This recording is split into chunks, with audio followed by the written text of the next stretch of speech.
पश्चिमी दार्शनिक हुए हाइडेगर नाम के, 20वीं शताब्दी की शुरुआत में ही जर्मनी की बात है, जब जर्मनी विश्व युद्धों की दुनिया में आ गया था, उस समय की बात है। उन्होंने एक बड़ी गहरी बात कही।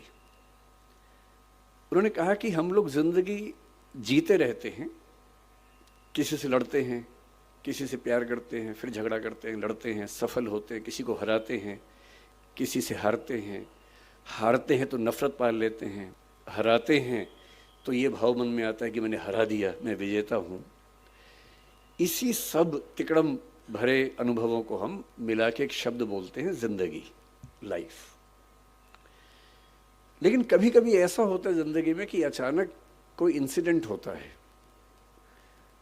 वो इंसिडेंट क्या होता है, जैसे मान लीजिए कि मैं और मेरा दोस्त सड़क पे जा रहे हैं, अचानक एक ट्रक की कार ब्रेक फेल हुई, उसे टक्कर मारी और मेरे साथ जो मेरा दोस्त था उसकी मौत हो गई और मैं बच गया।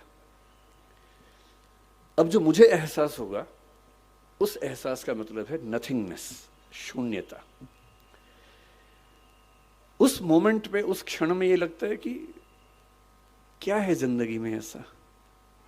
और मैं जो इकट्ठा करने में लगा हूं, मैं जो ताकत के पीछे भाग रहा हूं, मैं जिस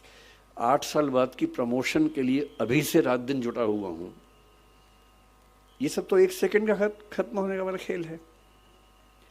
जिस जिंदगी का 1 सेकंड बाद का अता पता नहीं है, भरोसा नहीं है, कल सुबह मैं उठूंगा भी या नहीं ये भी नहीं पता है, और मैं ऐसी जिंदगी जी रहा हूं जो 10 साल बाद मैं ये बन जाऊंगा, 18 साल बाद मेरी प्रमोशन ये होगी, मैं सेक्रेटरी बन जाऊंगा या मैं हाई कोर्ट का जज बन जाऊंगा।